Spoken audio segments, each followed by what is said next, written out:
Yeah. And then we'll pull this back up. All right, very good. There you go. Thank you very much. Of course. Okay, we are in week 3. We're looking at intertestamental literature today. We are talking about apocalyptic literature. Last week we looked at Daniel's chapter 7 through 12. Officially the only Old Testament apocalypse if you are thinking about a narrative written in the first person where we have unseen heavenly visions that need to be interpreted by an angel or someone else. We were introduced to Gabriel for the first time. We are going to see what I'm wanting to do with our 5 weeks together is to see the arc and end up in the 2nd century CE and see how these texts are influencing each other and growing and creating a worldview that is very much an early Christian worldview. So we talked about how Daniel was writing not for a time, his own time. He was told to seal up his visions, and it was moving ahead to the time of the 2nd century BCE, a couple hundred years before Jesus, when the Greek Empire was broken up amongst Alexander the Great's generals, and then 4 out of the 10 become the major powerhouses. And we specifically were looking at the Seleucid Empire because it took the control of Syria, and then I don't know, the 7th, 10th generation dude down. I don't know. There were a lot of kings. Antiochus IV Epiphanes is who we really honed in on because he really went after the Jews. Some of this was his attempt to take over the Ptolemaic kingdom down in Egypt. And of course, Judea, Jerusalem is right in the middle of these 2 countries. But we saw Daniel prophesying about the abomination of desolation. And we learn from other intertestamental texts from Josephus that he did desecrate the temple. So this is important when we get to next week, and we have the same language in Mark chapter 13 when Jesus talks about kind of prophesies the destruction of the temple. So we have connections, and this is what I think we sometimes forget. These texts are not written in isolation. They are not written in a bubble. They are creating this system and this worldview. And when these terms are used in the exact same way, they are meant to make us think of all the other times, maybe decades before, they're being used, and that's going to help us understand what's happening in the now. But before we get to the New Testament, we have to deal with our intertestamental period, the time between the Old Testament and the New Testament. And again, back when I was young and naive and said, let's do apocalyptic literature, I thought we would cover all sorts of we got one text, one-ish, but an official intertestamental text, Jewish text, is First Enoch. I had no idea. Again, really, you should do research before you open your mouth ever. But this is a very important book. It is quoted in our New Testament, which is why I decided to pick this one over the plethora of others. But, first.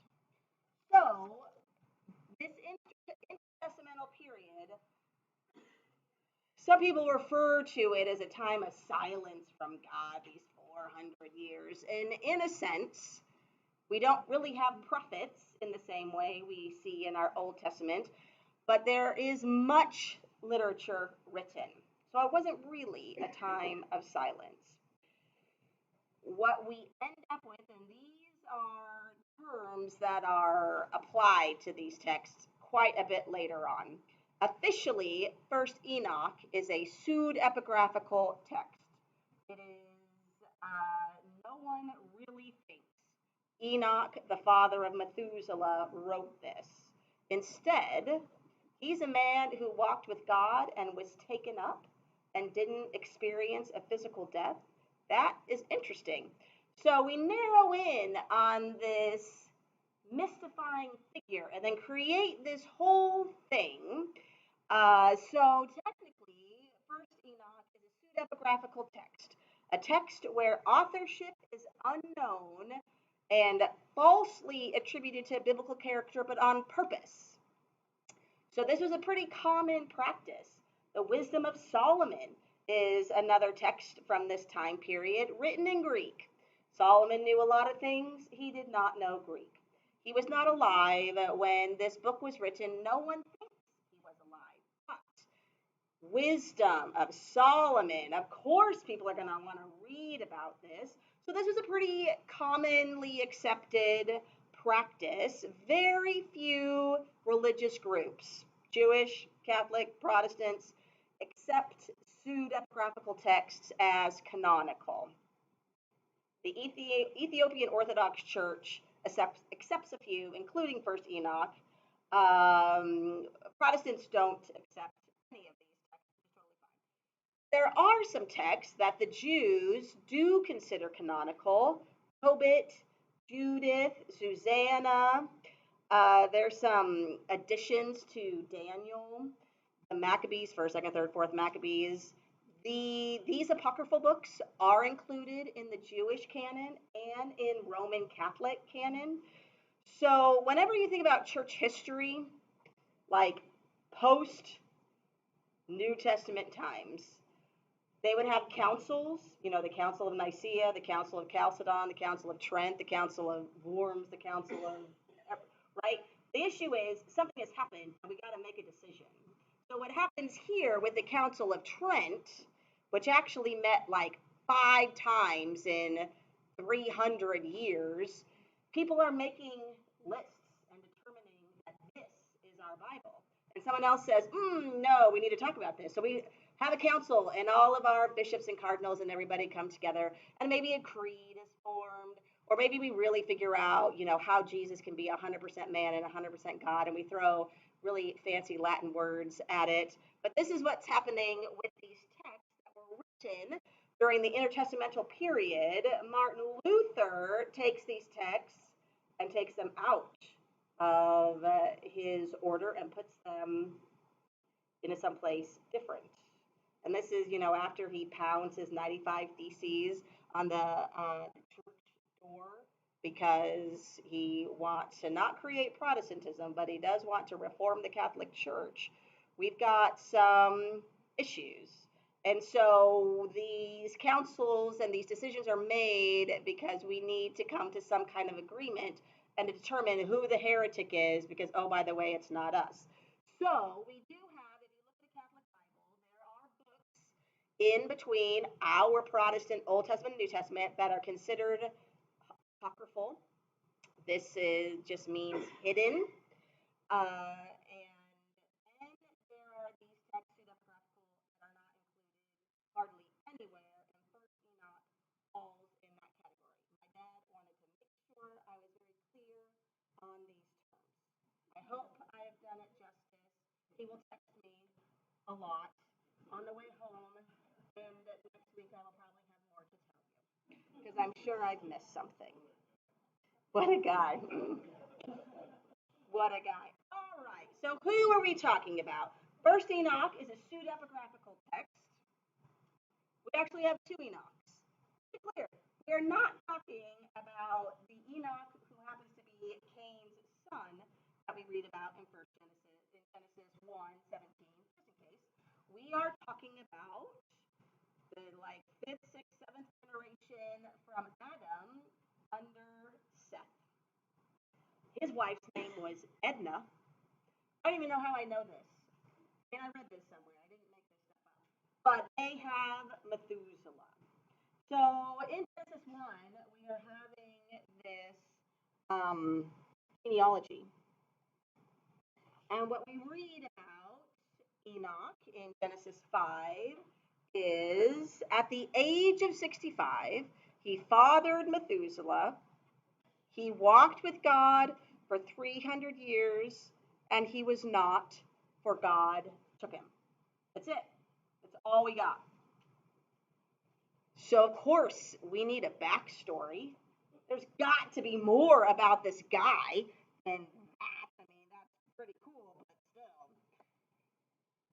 Hebrews mentions him in chapter 11, the famous faith chapter. By faith, Enoch was taken up so that he should not see death, and he was not found because God had taken him. Now, before he was taken, he was commended as having pleased God. Hebrews doesn't give us much more than which I think I'm kind of glad about. He's really basing this on the Genesis passage. But in case you didn't know, Jude quotes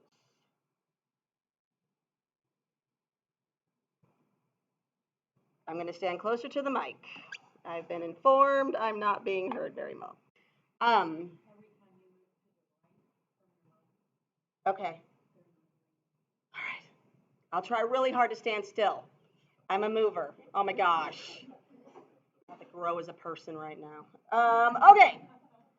First Enoch is quoted in Jude 14 through 15.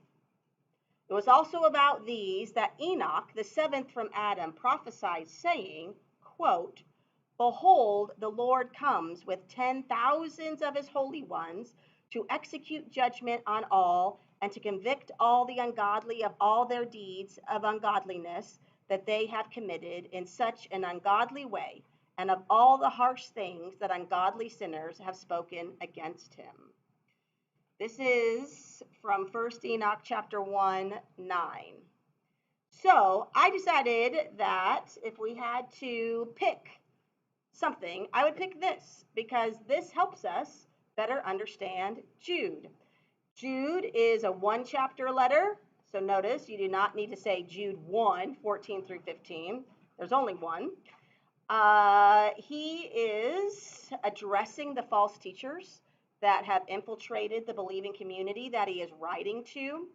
He is performing midrash, which is exegeting Old Testament passages, and he quotes other canonical texts, but then he also quotes First Enoch. So remember our discussion about canon on our first night, right? The official list is not determined until like Athanasius' Easter letter in, 367 or something. So I don't need to see First Enoch as canonical, but I do need to see that my first century Christians are reading these texts.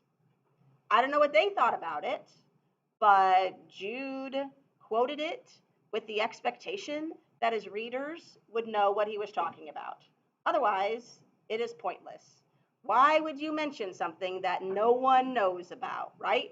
So First Enoch must have been around by the time of the first century within the believing community that he can make a point quoting this text, applying it to their situation, and they would be like, oh, now we get what's going on and we need to kick these false teachers out.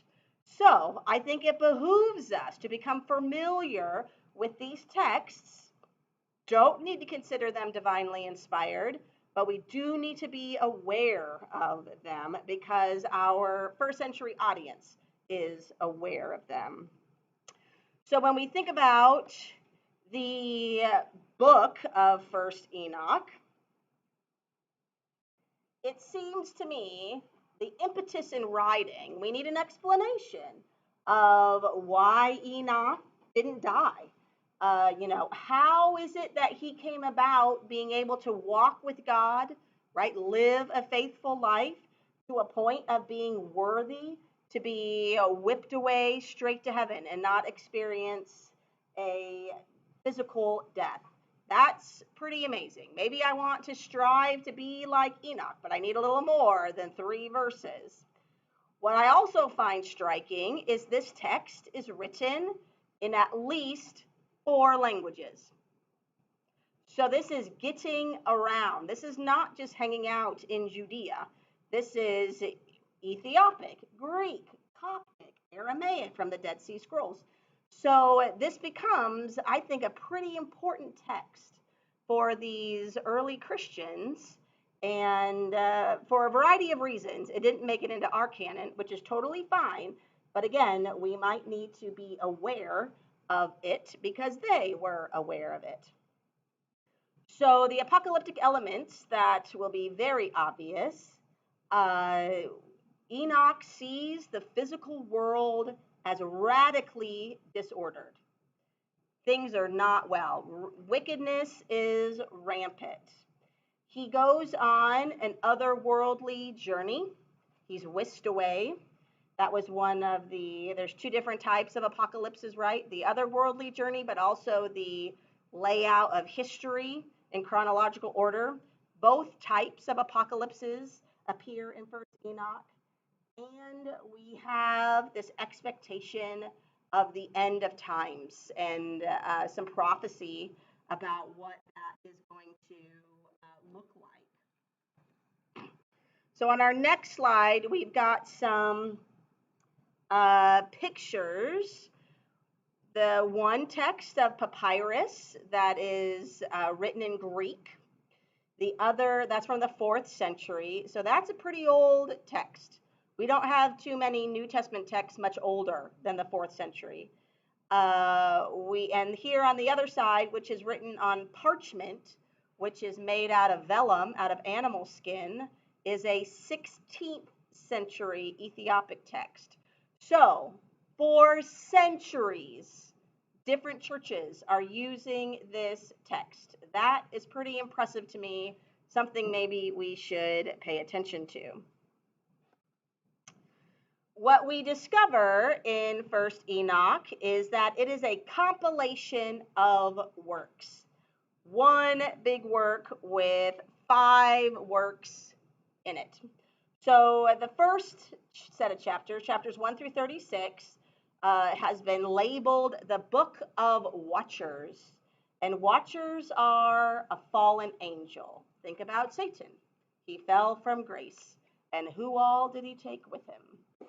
Chapters 37 through 71 are similitudes like parables and proverbs. We have the astronomical book in chapters 72 through 82. We have the Book of Dreams, which includes the animal apocalypse. This was very fun, making a PowerPoint out of this. And then we have an epistle of Enoch, a letter of Enoch in the last bit.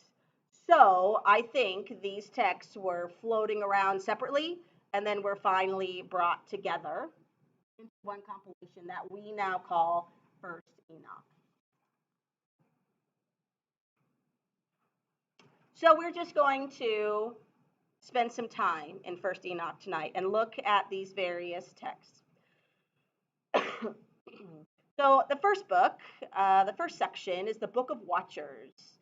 And we have an introduction. We have the actual story of the Watchers in chapters 6 through 16, which becomes an exposition of Genesis 6, with the mention of the Nephilim and the sons of God coming down to have children with the daughters of man. And so again, some kind of innocuous random verse that's weird and that's kind of interesting. It becomes this huge thing and they make a whole book out of this. So, and then we have the otherworldly journey in chapter 17 through 36, a spatial apocalypse where he will see all sorts of things and then have to kind of be given an interpretation because it's so overwhelming. He doesn't pass out like Daniel did, but he still needs a little bit of help. So, the words of the blessing of Enoch. Here's chapter 1, verses 1 through 2. Wherewith he blessed the elect righteous, who will be living in the day of tribulation when all the wicked and godless are to be removed. And he took up his parable and said, Enoch, a righteous man whose eyes were opened by God, saw the vision of the Holy One in the heavens, which the angels showed me. And from them I heard everything, and from them I understood as I saw, but not for this generation, but for a remote one which is to come. So, similar to what Daniel experienced, this vision is not for himself. He is meant to write it down and share it with who's to come. It sounds a little bit like Deuteronomy 33, where Moses has a blessing for each of the 12 tribes. Enoch's vision is narrated in the first person. He's blessed with this vision of heaven. It's not meant for his own time. Very similar to Daniel.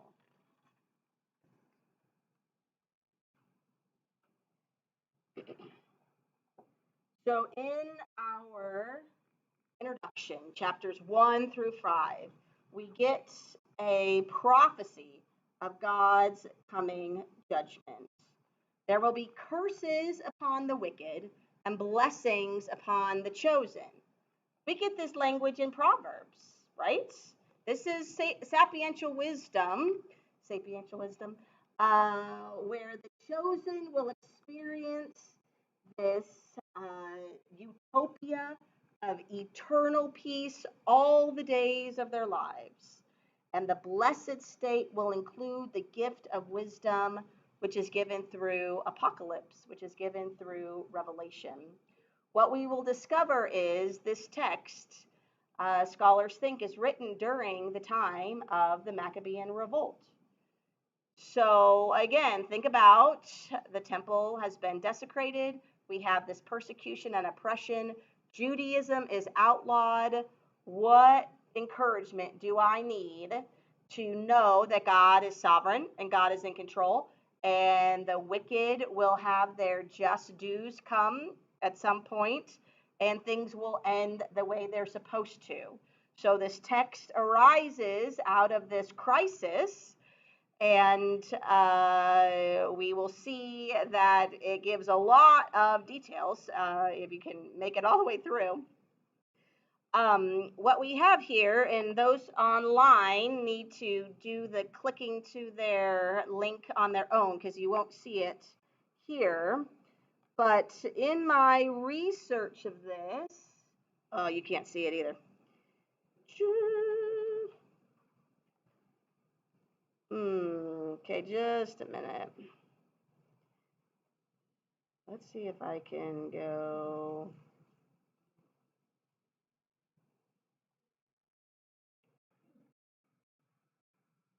I need to take my. Can you see a cursor on the screen? Okay. That's night 2. This is night 3. I need the cursor to go. Oh, this isn't gonna work.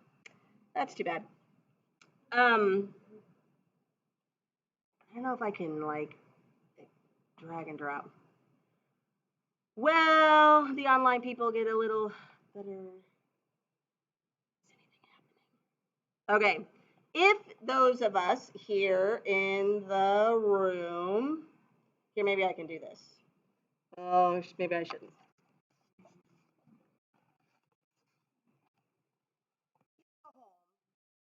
And I have embedded some links in the PowerPoint that I thought would show up on the screen. I apologize that they don't. But they're interesting. And I think part of the issue with this type of literature is what does this look like? What is it that Enoch saw? And we struggle with trying to envision this. And then it gets kind of gnarly. And then we draw conclusions or assumptions. So recently, like in the last 10 years, there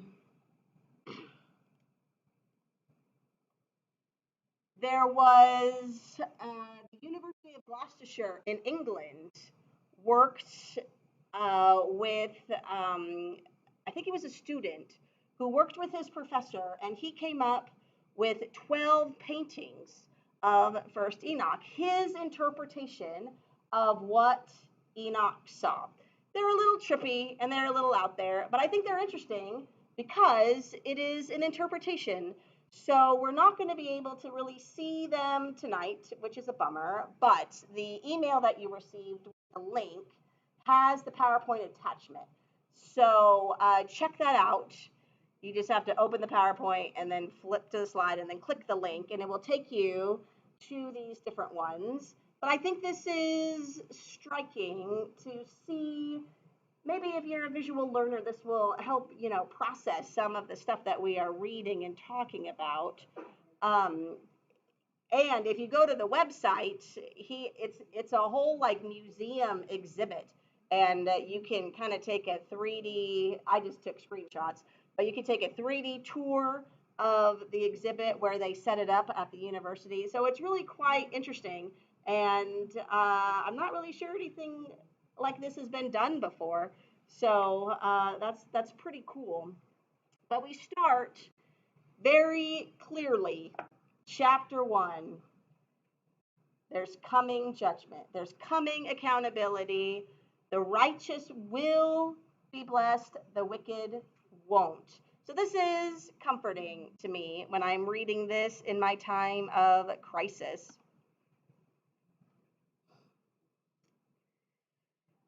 We learn that the watchers, the sons of God, procreated with daughters of men and produced mighty men. This comes from Genesis 6:4.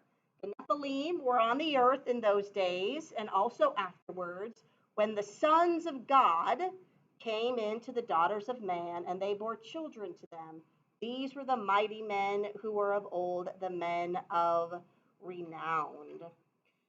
So we see that these watchers are creating the Nephilim. Again, we question lots of people, youth group questions. Let's read about the Nephilim. This is like second to let's read the Song of Solomon. And here, this community was trying to answer some of these questions and kind of came up with this lore about how this is coming about. And what we read is the ramification of these actions will result in the flood. Like humanity just goes downhill from here. We learn that there are two leaders to the Watchers. There's kind of two stories that are interwoven. They are punished in different ways. One leader, his sin was the fact that he procreated with human women, Shemaiah, and Azael was another leader. The storyline for him goes, his secret is he gave heavenly secrets to humans, like fire, which now we have, I'm thinking of Greek mythology a little bit, right? So this is interesting to me as I read this, the influence, if this is written just a couple hundred years before Jesus, we already have Greek mythology around for a long time, and now we're kind of mixing it weirdly with Bible stories. This is, no one expects you to think that this is canonical. Again, this is a text written for a purpose, but what we will learn is that the evil watchers will be bound until the day of judgment. And we learn in First Enoch that on the day of judgment, the watchers will be destroyed and the earth will be cleansed of all wrong. This will bring about a paradise of righteousness, truth, peace, bountiful crops. No corruption or sin will exist. Sounds like heaven to me.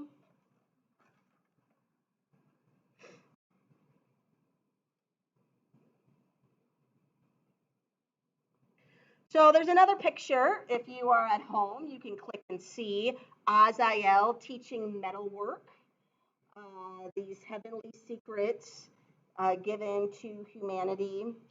And all that happens, it spirals out of control, and all we have is rampant wickedness. Wickedness. Yes. Nothing which this loosely follows our Genesis text, right? So we have this situation where the watchers, these fallen angels, have caused a crisis, and it's up to Enoch to deal with it. These are our transition chapters from chapter 12 through 16. So basically, Enoch functions as an intermediary on his otherworldly journey.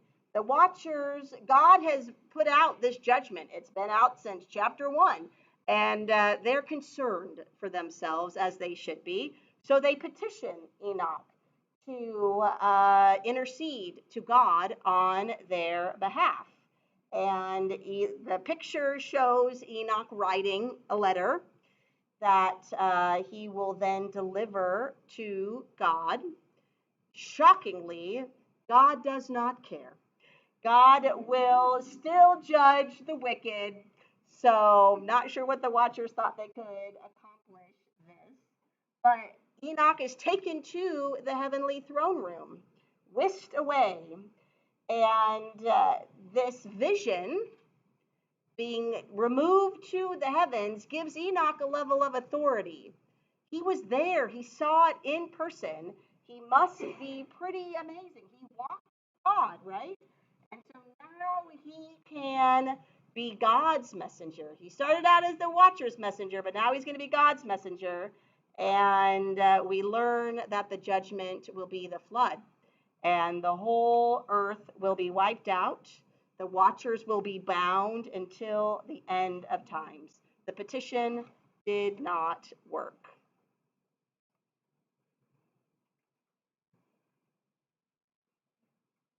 So Enoch's cosmic journey is not done.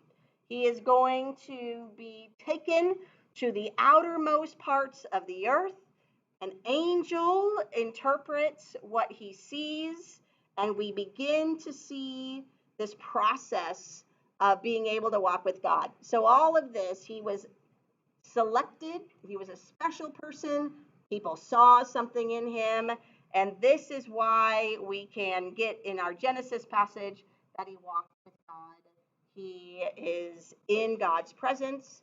He is witness to all of these unseen things, the storehouses of the winds, the foundations of the earth. He sees the prison where the disobedient angels and stars go. I think that this becomes a big deal. Falling stars are also an entity that needs to be judged. He sees the gates of heaven. He sees the Garden of Eden. And this kind of ends the Book of Watchers. We learn how they will be judged, and that the flood, this explains why the flood happened, to take care of the problem that the fallen angels, these watchers, created. And because of this cosmic journey, we can now describe Enoch as walking with God.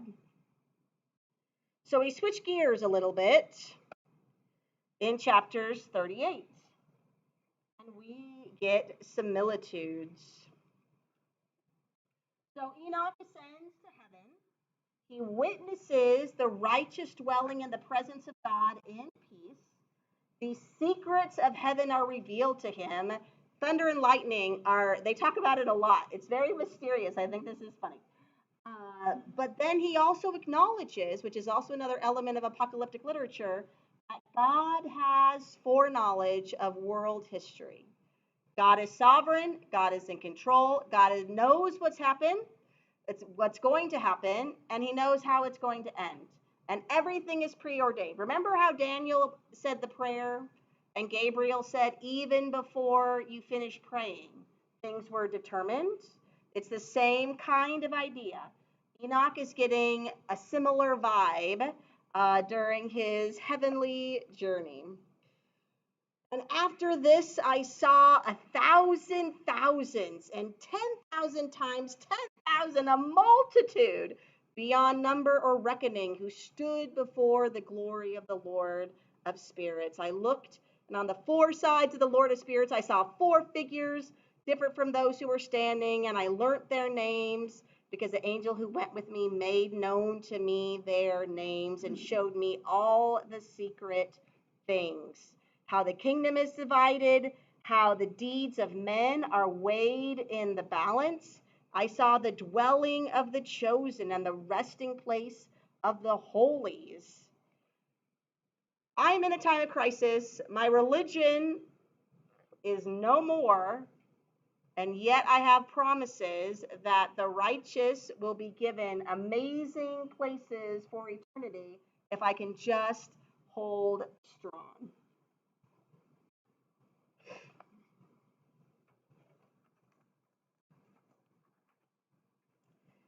In chapters 45 through 57, we have the second similitude.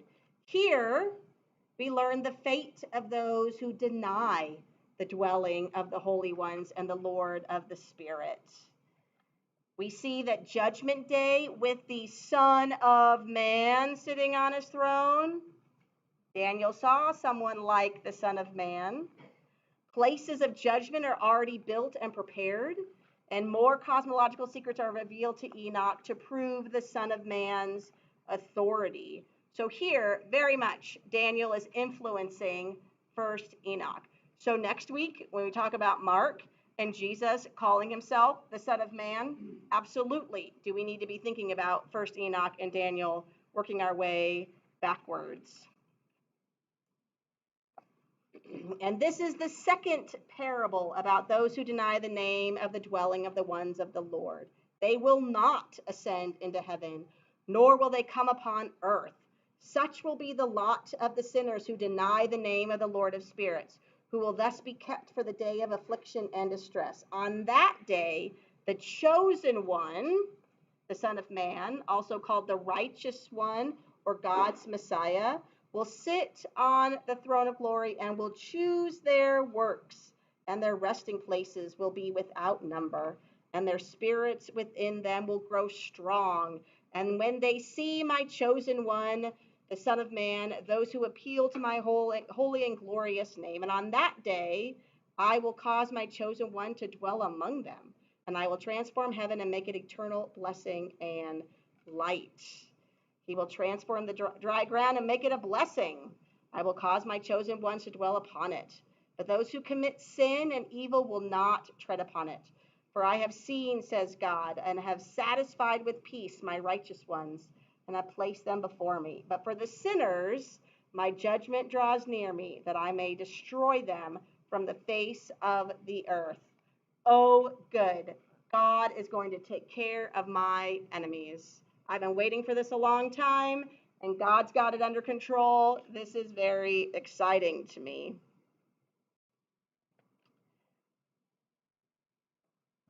We have our third similitude, our third parable in 58 through 69. Yes, fancy word for parable. Now, it doesn't really sound like the kingdom of God is like a pearl parable, but it is a little story with a meaning.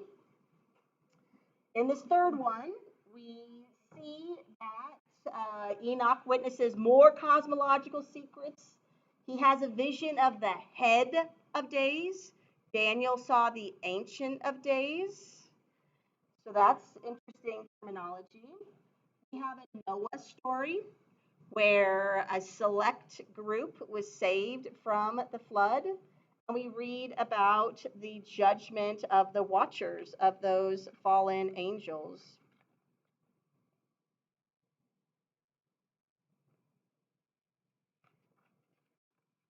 So I gotta find a good one.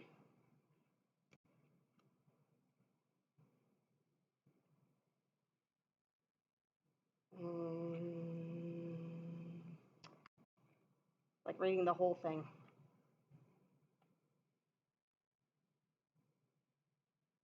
And in those days, Noah saw that the earth had tilted, that its destruction was near, and he set off from there and went to the ends of the earth and cried out to his great grandfather Enoch. And Noah said 3 times, "Hear me, hear me, hear me. Tell me what it is that is being done. so that I don't want to be destroyed with it. And we have cosmic disturbances, earthly disturbances, and we learn that he is rescued by his righteousness, building the boat and saving the flood.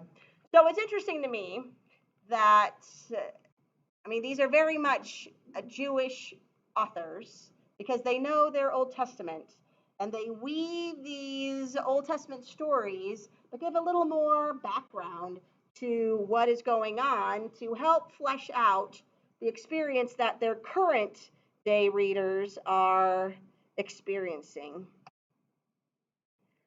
So, what we see is very much an explanation or a comparison contrast between the righteous and the wicked. Remember, dualism is a very big feature of apocalyptic literature: light and dark, righteous, wicked, good, bad, angels, demons, right? So the righteous believe in the Lord of spirits and the Son of Man. Their faith entails wisdom and knowledge. The name of the Son of Man is revealed to them, and they put their faith in the Son of Man. The wicked deny the name of the Lord of the spirits. They commit sin and evil. Their power rests in their riches, which we see this a lot in Proverbs, right? Being rich or leaning on trusting in your riches is never a good thing. And instead, rather than putting faith in God, they put faith in the gods that they make. So, if we took time to read through them, I hear some proverbs coming out in this language. I hear a lot of the laws coming out. It's very interesting. So, the function of our similitudes to reassure the destiny of the righteous is secure in the Son of Man's hands. Their heavenly dwelling places have already been prepared. So Enoch's visions provide the basis for belief and trust that the head of days has everything in control, even in a time when it does not seem like it at all. All right. What? Like today, yes. So there could be some takeaway a little bit with this. Exactly. We're going to take our break now, unless we had any questions. Yes.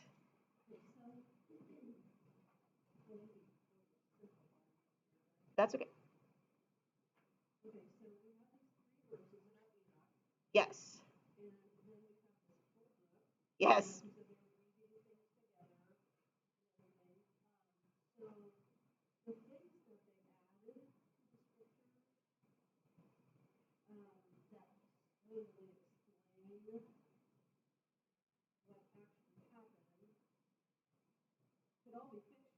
Absolutely.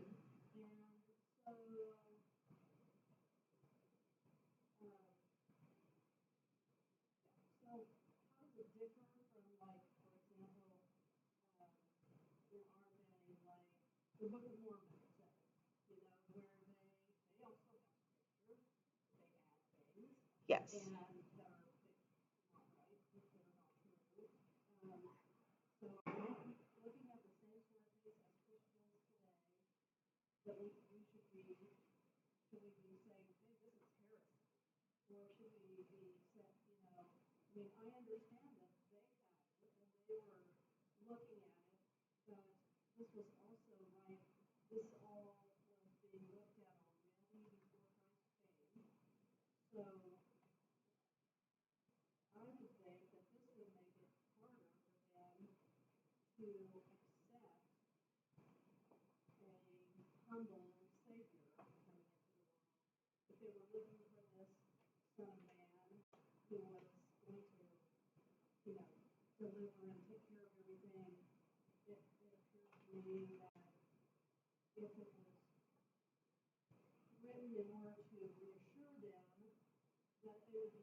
Yes.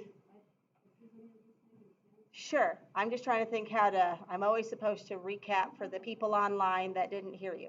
So we're thinking about the point of this text at all, and that maybe it did more harm than good by creating this image of a son of man, and then Jesus says, I'm the son of man, and then we have these conflicting images. But so I would say, yes, I think First Enoch is not helping create a picture of what Jesus' Son of Man ended up being.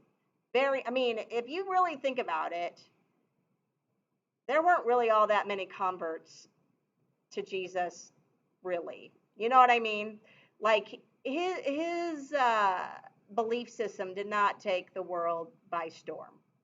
So he died, I mean, on the cross with not very many. We get to Pentecost and Acts, and now all of a sudden, thousands. You can do with that number what you want.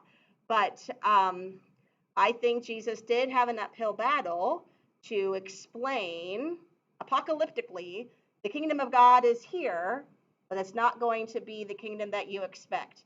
And so I think you're right. I also want to be a little careful. First Enoch, written during the time of the Maccabean revolt, had one particular audience in mind. So I don't really want to shove it in. I'm not sure First Enoch was out to attempt to create. I mean, it was just what Enoch saw. What you can do with that information, right? Enoch didn't see anything. But anyway, if we are trying to live in our time of crisis where Antiochus IV Epiphanes has desecrated the temple and the Son of Man is going to come and deliver us, but then he doesn't, right? Because Jesus doesn't come for 200 more years or whatever, 150 years. So darn it, that didn't really pan out, but I still can have the encouragement anyway of how the wicked and righteous will be dealt with. But then when we get to the first century, we have readers like Jude reading these texts. Um, I think it's telling. He really just hones in on the righteous and wicked part, right? He doesn't delve into the Watcher story and all the craziness, but just how bad the Watchers impacted humanity is how bad these false teachers are going to impact your believing community if you let them continue infiltrating your community. And maybe that's as far as we need to go with the use of this in the early church. But yes, texts like this, I mean, we have the Zealots who are expecting one kind of Messiah. We have the Essenes expecting another kind of Messiah. We have Pharisees probably not expecting any Messiah, you know. So we have all these different versions of Judaism, and this text that's just kind of floating around and seemingly being read because it's being copied and translated into a variety of languages. What each community used it for, I don't know. And they could each use it for some different purpose. So I don't want to push it. Yes, I agree that this Son of Man image probably was not helpful to Jesus, but there were plenty of other texts that also set up Jesus as this political figure, and he said from the beginning that's not at all what he was going to do. So we can't just blame First Enoch, right? There's a lot going on. But yes, I could see that this might have done more harm than good, and maybe that is why Jude is pretty narrow with his quotation. A text that his readers would be familiar with, but we're just going to kind of focus on this one aspect of it and leave the fun, crazy stuff for entertainment value. So,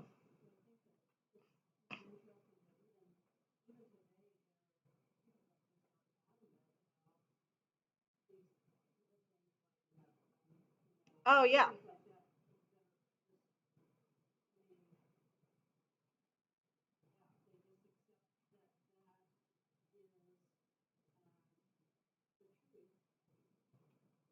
Right. So yes, good exegetical practice. We probably shouldn't look to First Enoch for any basis of what really happened, right? And for whatever reason, we just have these. I mean, I think the Genesis storyteller is getting us eventually how we end up with the flood, and but I think maybe it's human nature where we need to fill in the gaps.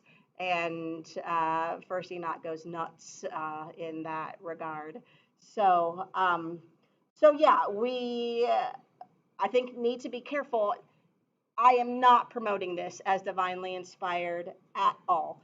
Uh, but it is interesting, and this does, I think, help shed light as to the mentality of our early Christians and maybe what they are reading and familiar with, so that when they hear the Son of Man, is what pops up is First Enoch, and now Jesus needs to explain what that means. The Son of Man is the Lord of the Sabbath. The Son of Man will need to suffer and die. And I mean, we have a lot of, I mean, it's just declarative statements to maybe correct some wrong thinking that First Enoch has put into place. Um, I mean, I don't, he's probably talking to illiterate masses. So, uh, yeah, anyway, this is I wasn't going to say troubling. It's interesting, and except it exists, so we need to do something with it. Just ignoring it, I think, is not really helpful. So being familiar with it and saying, "Well, that was nice. Good job, week 3," and then we can move on to safer ground next week in our New Testament. I'm cool with that too. So. All right, we are going to pause and let's be back at 7:15.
All right, we are back. Testing, testing. Can you hear me? Testing, testing.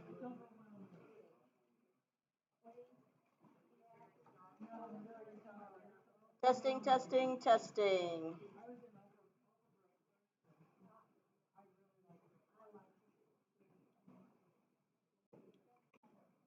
Anybody there?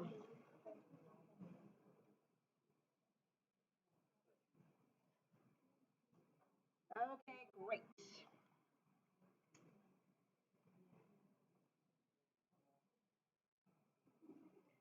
All right. Our third main section of First Enoch is the astronomical book. Now, of course, these titles are given later in life, but we read in chapter 72, verse 1. It's very clear a new section has started. This is the book of the revolutions of the lights of heaven, each as it is, according to their classes, times, names, places of origin, months, which Uriel, the holy angel who is with me and is their leader, showed to me, and he showed me all the regulations until the new creation shall be made, which will last forever. Excuse me. Enoch is still on his otherworldly journey, and we learn that there is an angel given a different angel in charge of different things. And so Uriel, we learn, is the leader of the lights of heaven, the sun, the moon, the stars, and the planets. And so there's a different angel leads different parts of creation. So again, this apocalyptic element of this uh, unearthly, unseen heavenly realm, Enoch gets access to. And this is interesting to me. So in this heavenly journey, Uriel is taking him on this, and Enoch learns that the year is exactly 364 days. At the time, there were different numbers floating around. So this is important in order to determine your calendar. So first Enoch is based on the solar calendar. I don't know why this is so important. I mean, I get why, but why is it so? Anyway, so and with this time frame, we learn he learns there will be a time that angels will go astray and will cause sin on earth. So we cannot read First Enoch all the way through. It's not meant to be read all the way through. But here in the astronomical book, it hints at what we read in the book of Watchers. So again, the idea that God has foreordained events. Enoch is learning this. And again, this is encouraging to those who are struggling in the midst of chaos and not knowing how things are going to end. So he witnesses all this stuff. The sinners get too wrapped up in reading the stars, and they start mistaking the stars for gods, and this becomes their sin.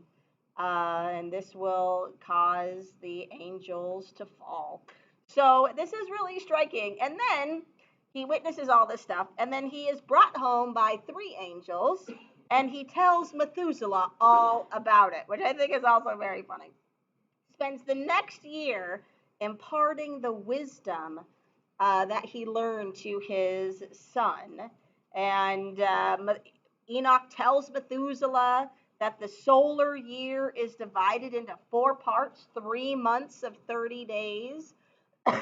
It's interesting, the Jewish calendar today is really based on the lunar year. So, anyway, it just is striking to me what becomes important in this book.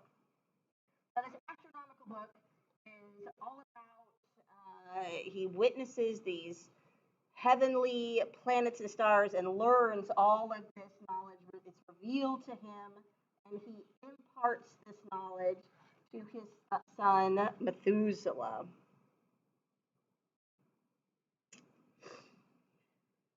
We have in chapters 83 through 84 the book of dreams. We have, well, actually it's longer, but we're just going to, anyway. In chapter 83, Enoch dreams of the flood. He dreams of the destruction of the world. I saw in a vision how the heaven collapsed and fell to the earth, and how the earth was swallowed up in a great abyss. So we don't quite get the rain aspect of it, more swamping of the earth. And so in 84, he prays for a remnant. And he acknowledges the angels of your heavens are guilty of trespass. And he acknowledges upon the flesh of men abides your wrath until the great day of judgment. But I implore you to leave me a posterity on earth. So he's dreaming this vision. And of course, we know Noah and his family will be the remnant. So his second dream is called the animal apocalypse. This just goes crazy. And I gave up trying to an animal. Every person, every people group, my PowerPoint would have gone crazy. So here, this apocalypse is one of those historic apocalypse where Enoch is shown the course of history, but these animals represent our Old Testament characters. Superhuman beings are humans or stars, but the Old Testament characters are animals. I don't really know the rationale behind this, but this is striking. So, Adam is he's depicted as a white bull. He's the perfect human. But notice, Cain and Abel are not white. They are anomalies. It is only Seth and his descendants that are white bulls as they should be. Oh, black and red. Sorry, I printed out a grayscale. So, yes, black and red. Either way, Cain and Abel are not white.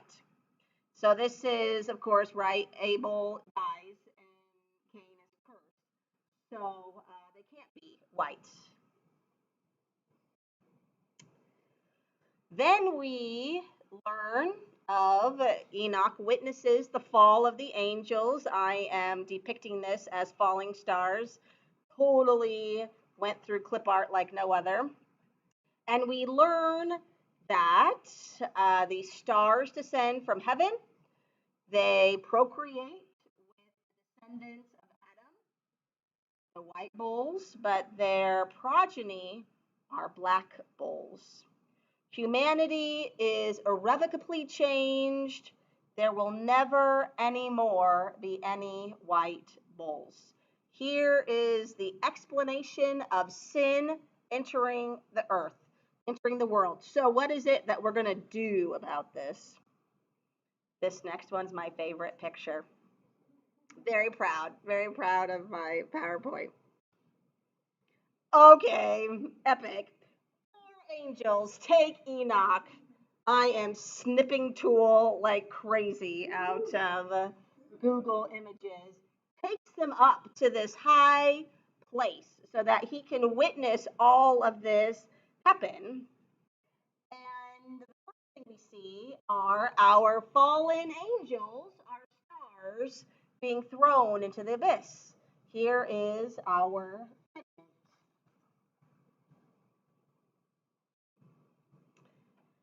We continue on. Enoch sees the rise of generations. We get to Noah. We have Ham, who Enoch is informed will be the ancestor of the African nations. Japheth is the ancestor of the Greek nations. And Shem is the ancestor of Israel. So I think this is striking. Is this in general? I couldn't remember. Is this in general how we interpret Ham, Shem, and Japheth and their descendants? I was real strong with Africa. But is Japheth, has it always been Greek? Was there another country or people group? Anyone know what I'm talking about? Like the Asians? Okay. Well, see, this is what I thought. I mean, the Greek was kind of startling to me.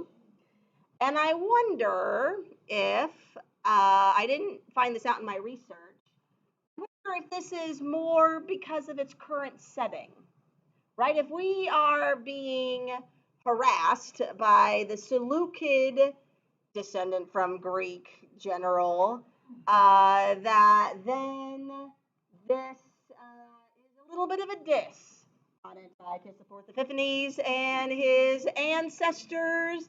Another Red Bull. I'm curious. I'm just because I don't remember the Ham African thing I've heard before, but I haven't heard the Japheth and Greek thing before. I just struck. I don't know. Anyway, what's more important is we continue to see Enoch sees that the rise of Israel continues to be white bulls, but by the time we get to Jacob, he turns into a sheep.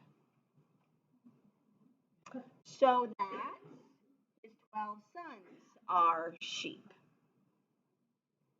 which God is our shepherd, right? So we need to somehow make this bridge with all these other Old Testament texts and make this fit. So we're working real hard. So Enoch continues to see course of human history, and it follows pretty closely with our Old Testament till we get to the fall of our northern and southern kingdom. At this point, God appoints 70 shepherds for his sheep. And these shepherds will be with the sheep in their 70 years of exile.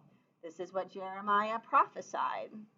We see Enoch witnessing that the Maccabean revolt.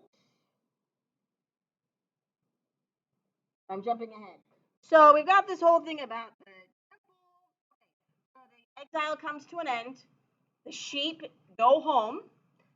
Judea, they're able to restore the temple, but Enoch sees that bread is polluted. So whether I think this implies priesthood, we have the bread of the presence, we have these type of offerings given to God, that Haggai and Zedekiah and Zechariah, we have these prophets that are going after these post-exilic Jews because they're not quite getting temple worship back the way it is. So I think this is what Enoch is witnessing. Move ahead a few more centuries and we get to the Maccabean revolt, represented by the Greek Seleucid army is represented by birds of heaven. Here are my really awesome birds, right?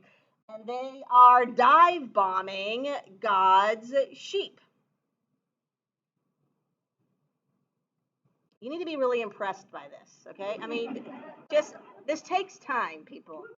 Thank you. Until we get the ram with the horn and his sword. Again, Enoch is just hanging out with four angel dudes watching all of this. He comes and he fights back. This agent of God, Judas Maccabeus, whoever. And then we are able to get our, I'm jumping big time in history, but then we need to move all the during the time of Jesus, who ends up being the ram with black horns. This is very clear. I don't understand what any of this represents. But what we learn is at the end of time, there will be a new earthly Jerusalem that Enoch is seeing. That will be the center for worship. Humanity will be transformed. Notice it is not sheep around this new temple, which I appreciate with the Greek temple, but our temples is we don't have a lot to choose from. So imagine being Jewish. Anyway, notice there aren't any more sheep. They're back to Adam's form, the white bulls. So again, here is our promise. Enoch has seen this whole course of history through the Old Testament into the intertestamental period to the end of time, the promise that everything will be restored back to what should be. Everything will revert back to the promise. I mean, this is a big deal. So,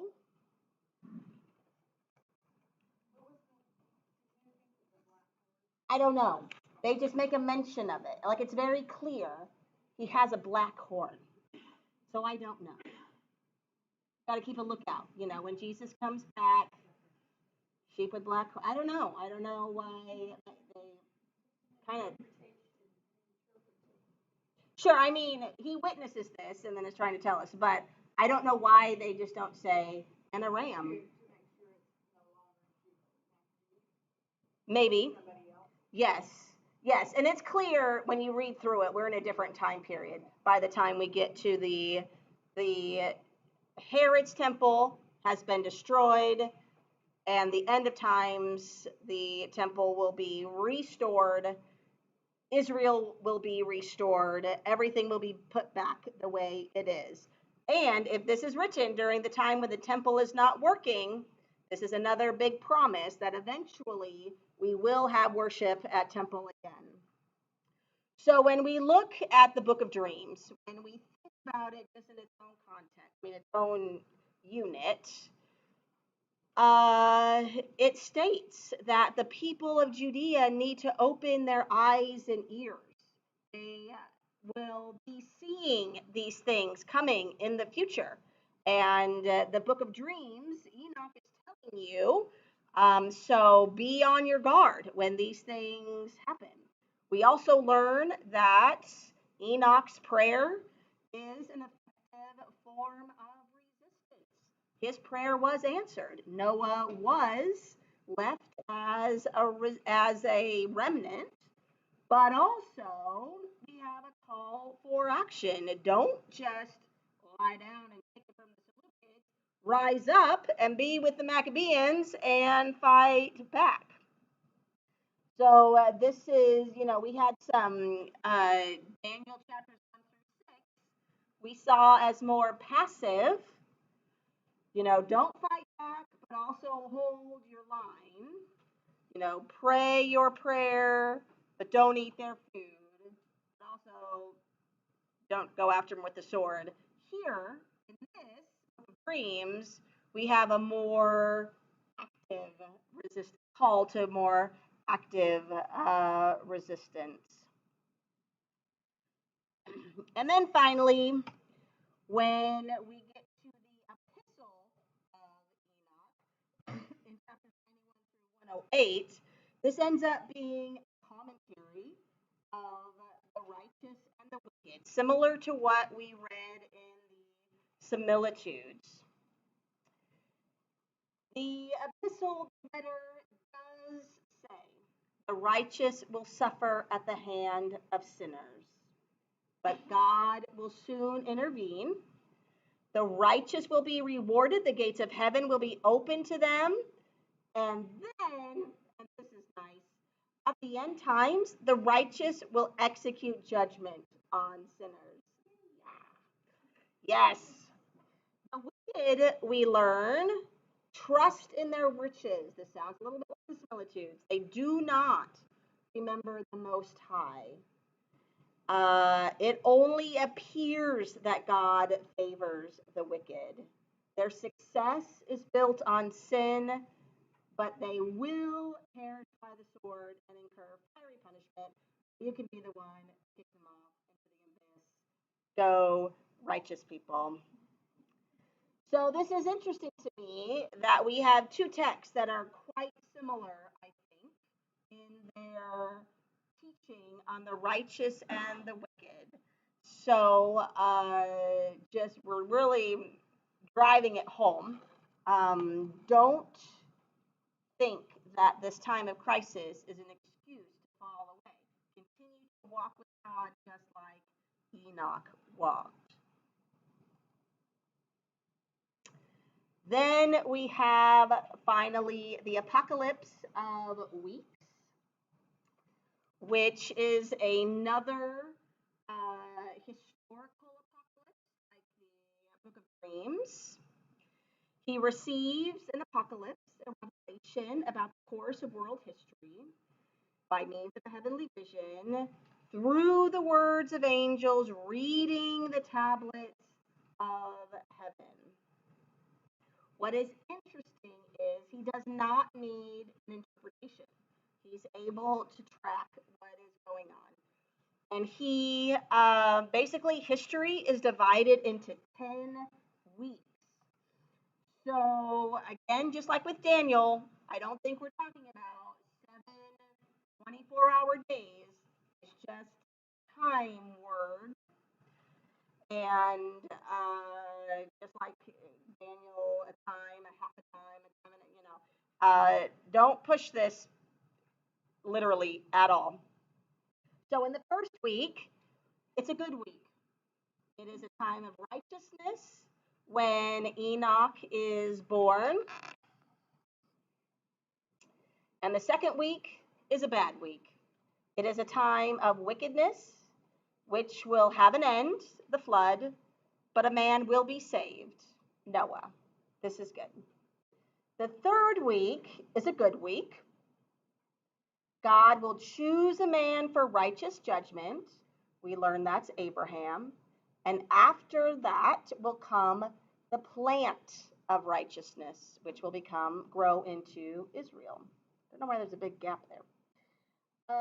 In the fourth week, another good week, the law will be given and an enclosure. This is the word. An enclosure will be made. The tabernacle, a place of God's dwelling, a place to approach God.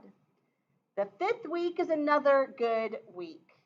We have a house of glory and sovereignty will be built forever.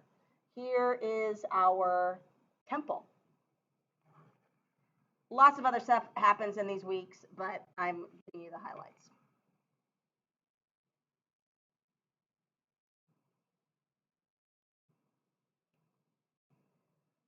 The sixth week is a bad week. Israel's heart is blinded. They forsake wisdom. A man will ascend, Elijah, but the house of sovereignty will burn, and the chosen will be scattered. So the sixth week covers Elijah to the exile. So now it's centuries. The seventh week is a good week.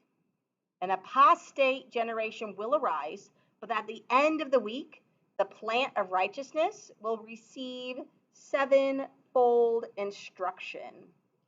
So here, right, 7 is our whole perfect number.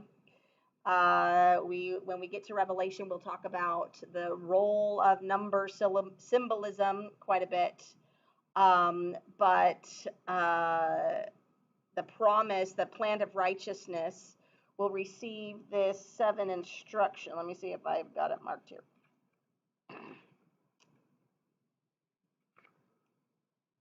I do know.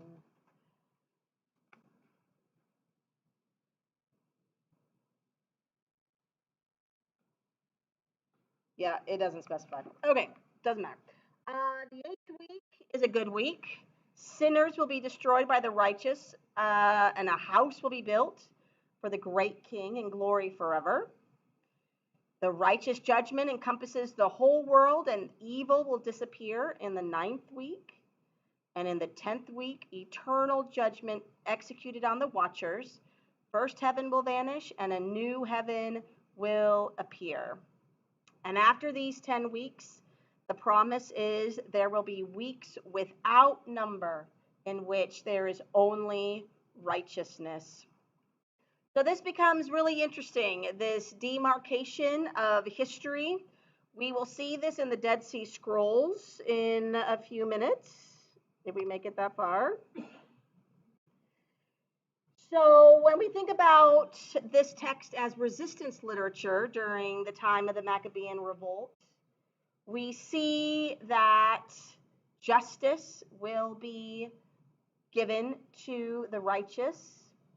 Wisdom and knowledge are key to defeating imperial hegemony. We have this oppressive pagan foreign government preventing us from worshiping the way we're supposed to.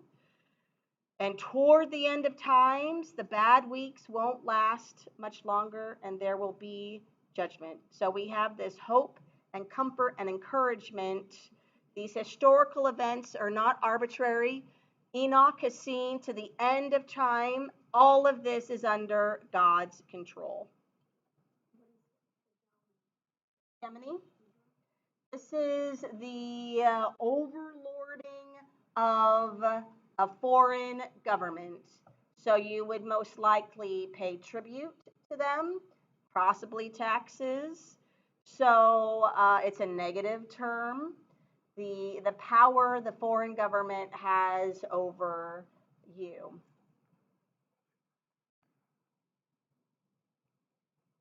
All right, so that was our first Enoch. Another set of texts written at about the same time are the Dead Sea Scrolls.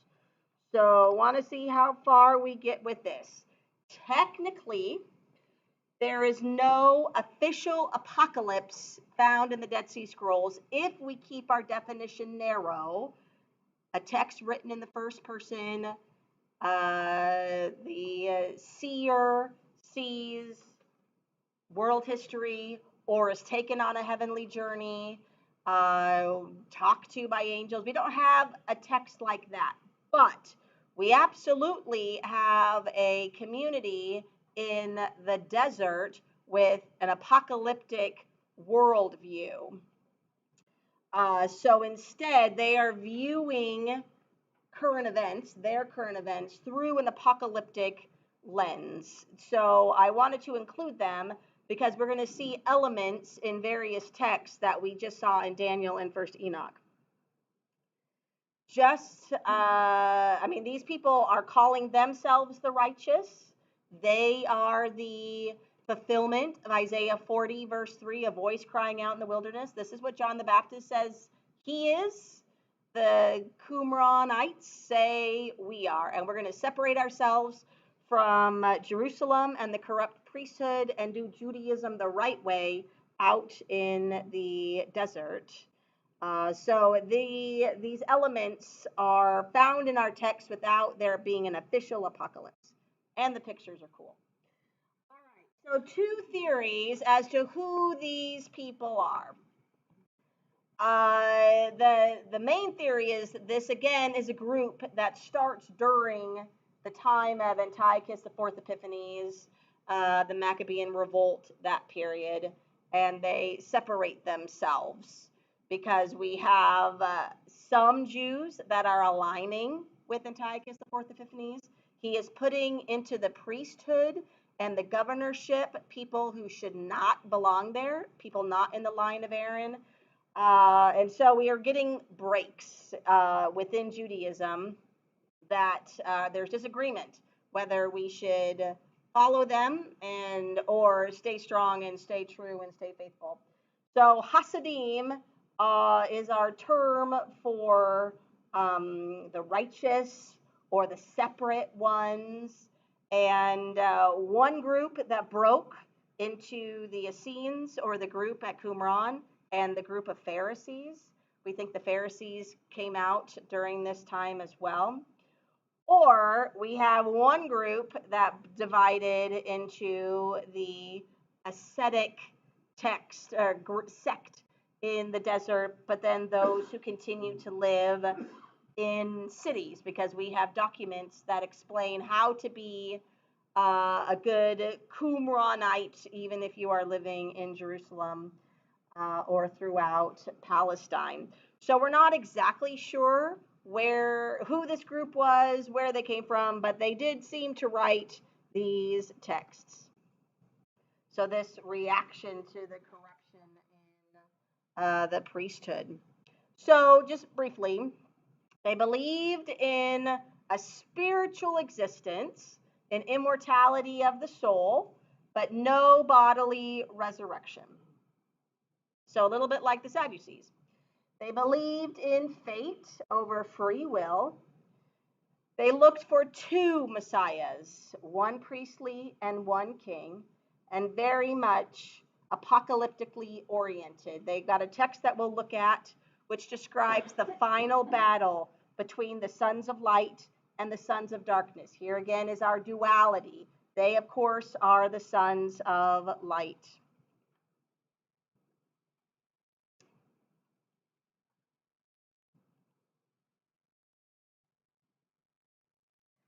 So they declared they were the true Israel. This would be them saying that they are the only ones who are doing the traditions as described in the Torah the right way. So we have the people in Qumran who are creating their own priesthood, but then we have the laity divided into 12 tribes that live out into the world. We cannot do anything in Jerusalem because that is corrupt. So when we look at the two types of groups, they live in seclusion. Those out in the desert, they're ascetic. There's no way they would worship in the Jerusalem temple until the 7th year of the eschatological war, as described in the war scroll, until the cleansing happens. They were led by a guardian. If you broke the rules, you were permanently excommunicated, and it took multiple years to be inducted. I have a whole nother PowerPoint on this. It's super, it's awesome that we've discovered these texts. I was involved. These texts, because it's very blow by blow. I mean, first year, second year, what you could do, where you could sit, when you could eat. That's all really intense. But then we do have some from this group that are out living amongst the Jews and Gentiles, mainly farmers, could marry. If you only have an ascetic group, it's hard to keep that going. You need to get some converts. You only have one generation. These could worship in Jerusalem. They incorporated the death penalty, and there wasn't really an induction. You just were. So it was interesting. It's different. So just to place us geographically, here is a picture of one of the jars that had been uncovered that the scrolls were stored in. And we are talking about this site at the north of the Dead Sea.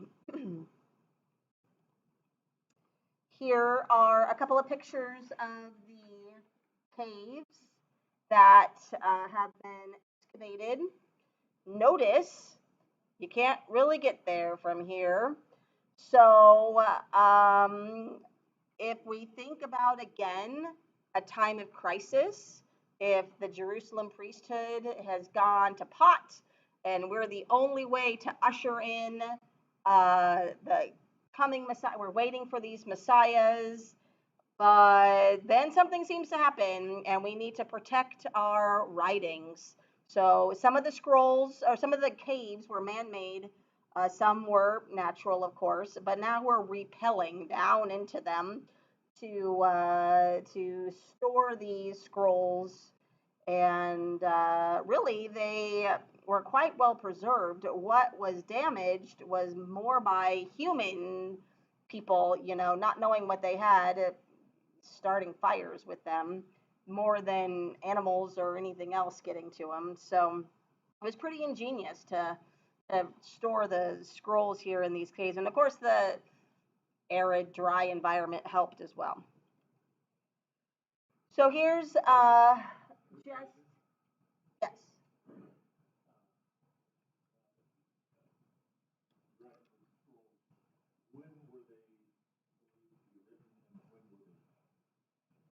Written during the same time period in the second century or so BCE, and I think they were first uncovered in like the 1950s. So a fairly recent discovery, all in all. Um, the story goes, which might be a little bit of a fable, shepherd boy lost a sheep and went looking for it and like stumbled across this cave.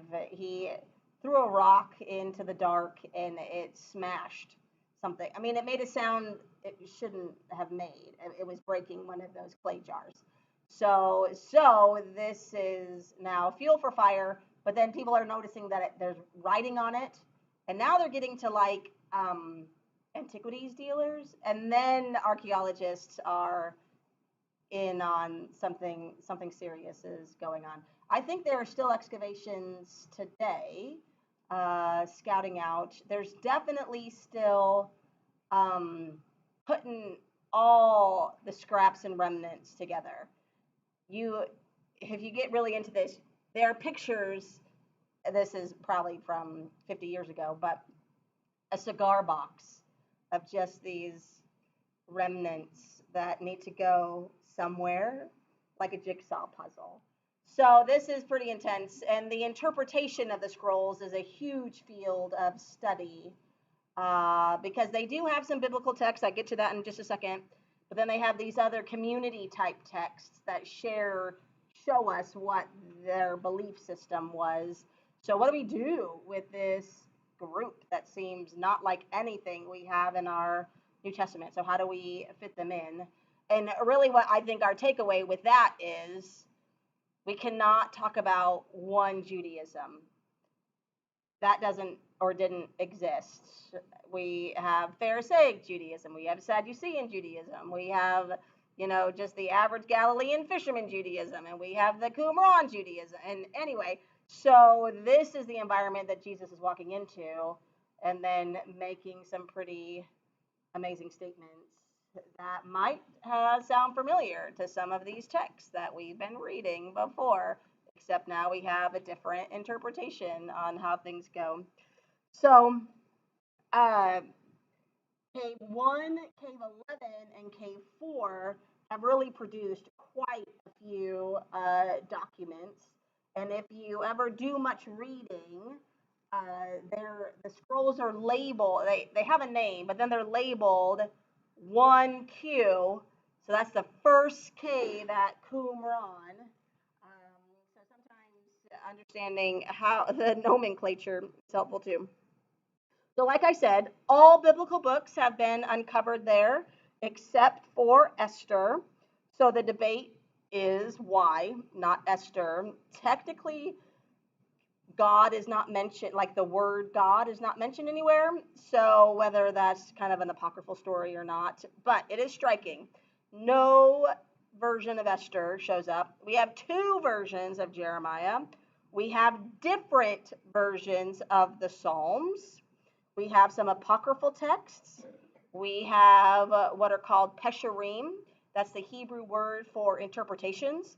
So taking Old Testament texts and then interpreting them in light of their community, and then sectarian documents. So when we look at Daniel and his influence, right? Daniel sees all these mythological creatures in his visions. We see that a little bit here. Heavenly backdrop of history, the vision broken down into periods of time, and then also the calculation, so many days until this is going to happen. So we see that in the Dead Sea Scrolls as well. The Book of Watchers is used by the Dead Sea Scrolls to help explain how to live. Don't be like the Watchers is really the upshot of all of that.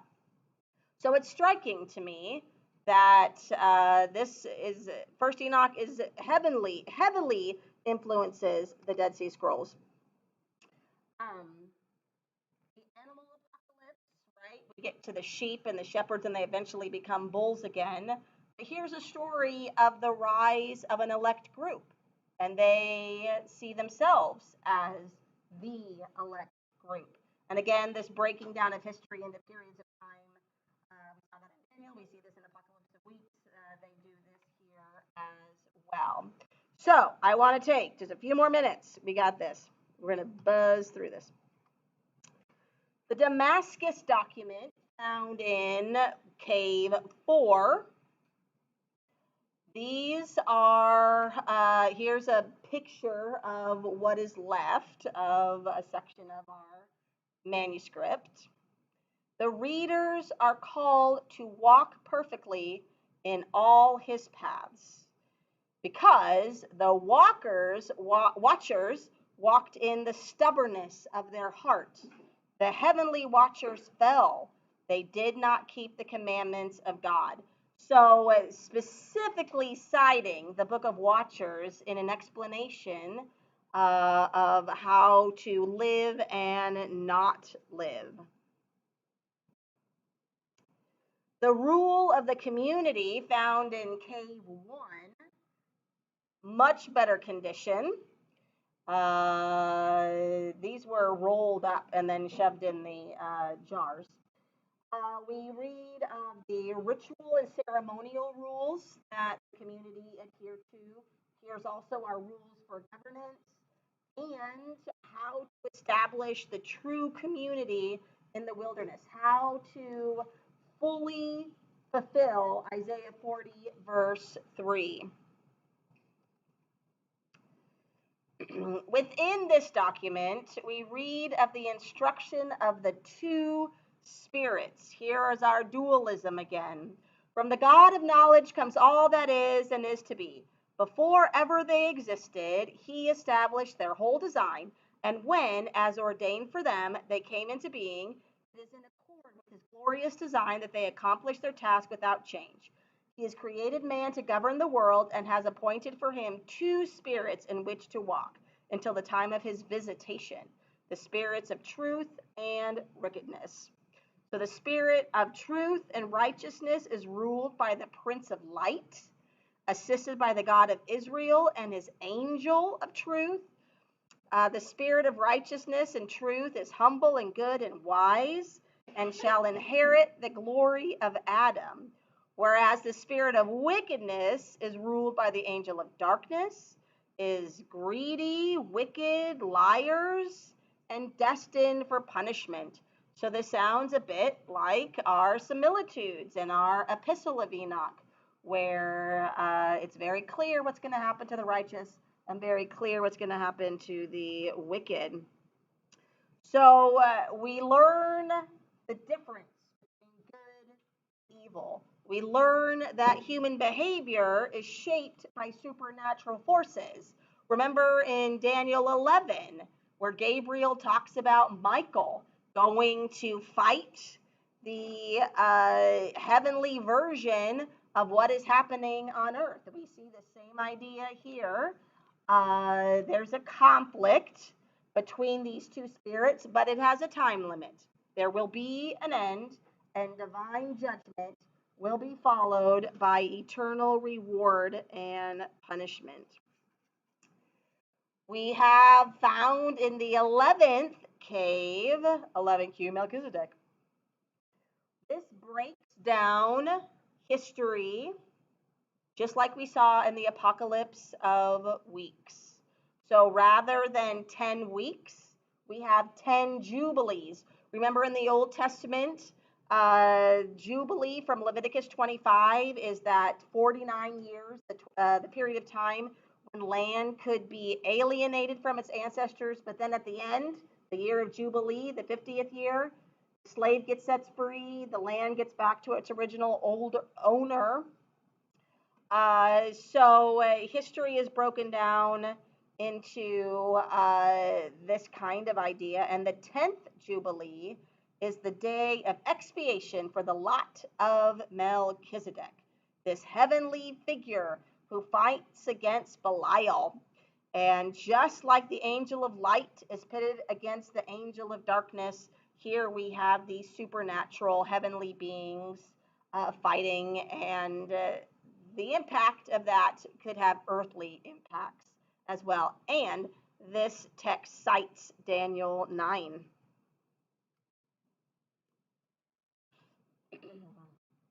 1 QP is the Habakkuk Pesher. They take Habakkuk, the prophecy, the prophet, and interpret it in light of their own community. And we learn that God has determined the end times. So Habakkuk 2:3 says, "For still the vision awaits its appointed time." And then below that, we have the interpretation. The interpretation of this verse is that the last end time will be prolonged.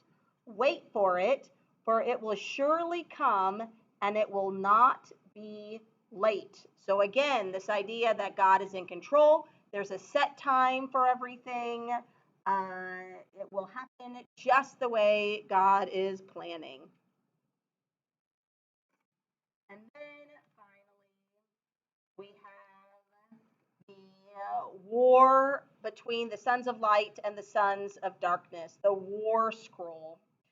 And really, we have this war against the Kittim, which I think represents Rome. We have a breakdown of how this war is supposed to be played out, where the different parts of your army are supposed to stand, the different inscriptions that are supposed to be on your banners.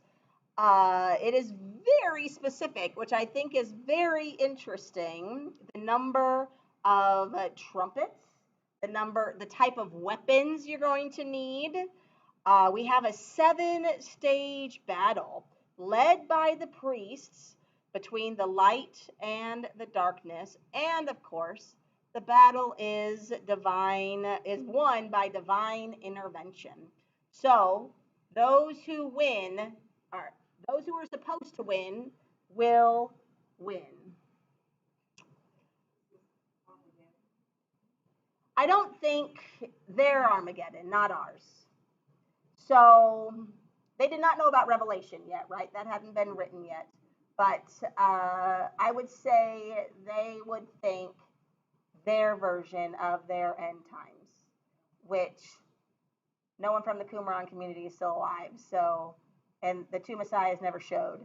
So this wasn't all that long lived. But yes, it is their version of this is their eschatology, their end times. But yeah, I don't think we should put it on our thoughts of what we get from Revelation. So remember in Numbers 2:2, we read about the banners, that when the wandering generation travels from point to point, it's very specific. If you've never made it through Numbers, it's very interesting. What tribe goes where? What tribe camps where? These type of details, this war scroll, this war rule is picking up as well. And in Numbers 10, we have a lot of discussion on the use of trumpets. But it talks about you will have a trumpet sound for withdrawal. You'll have a trumpet sound for pursuit. You will have a trumpet sound for ambush. You will have a trumpet sound for the fanfare of the slain after you win the battle. So very much it's an Old Testament believing community, but they're believing it the right way, and everyone else has gotten it wrong.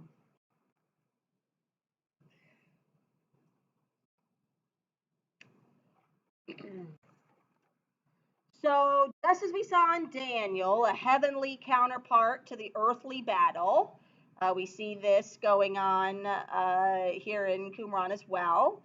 The outcome of the battle has been determined by God, but humanity still has a role to play.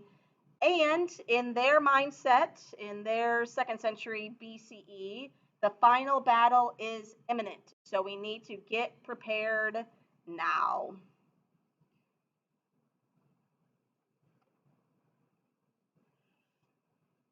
So, of course, a big overlap is the idea of Messiah. Now, they were thinking two Messiahs.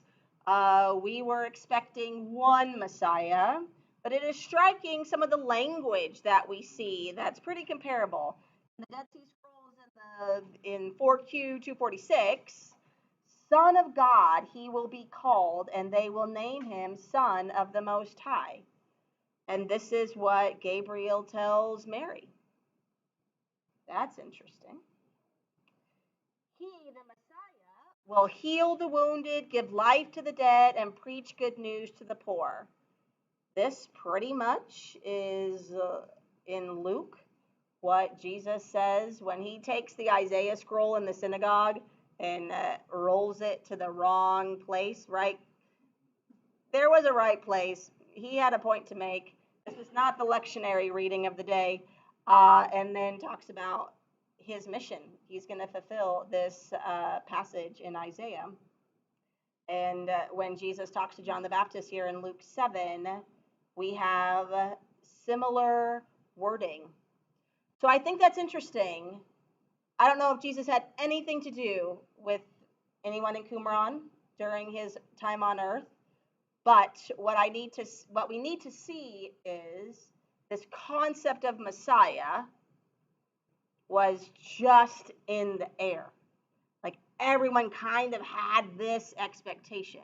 And like we mentioned before, Jesus ends up disappointing some people because we want this military political leader, right? We've got this war scroll. I know exactly what my banner is supposed to say. I'm ready for the fight. And he says, put away your sword, you crazy Galilean fisherman. You cut off his ear, you missed by a mile. So this messianic expectation is very much in the first century. And whether we're out in the desert or we're in Jerusalem or wandering around in the Galilean countryside, everyone has kind of the same idea. So when we broaden this a little bit to early Christianity, little bit, the top part of the chart are the differences, the bottom chart are similarities. So the Dead Sea Scrolls, I mean, the people writing them are really inspired by zeal for the exact fulfillment of the law, and they give a lot of details as to what proper fulfillment looks like. And ritual and purity were of central importance. There were lots of the mikvah, the little baptistries, if you will, that they would, quote, baptize themselves, ritually purify themselves on a pretty regular basis. They've been excavated there. Early Christianity, of course, is inspired more by the life and teachings of an eschatological prophet, Jesus. And the Old Testament laws are fulfilled by Jesus the Messiah. So we don't need to continue beating that horse because Jesus has created a new system.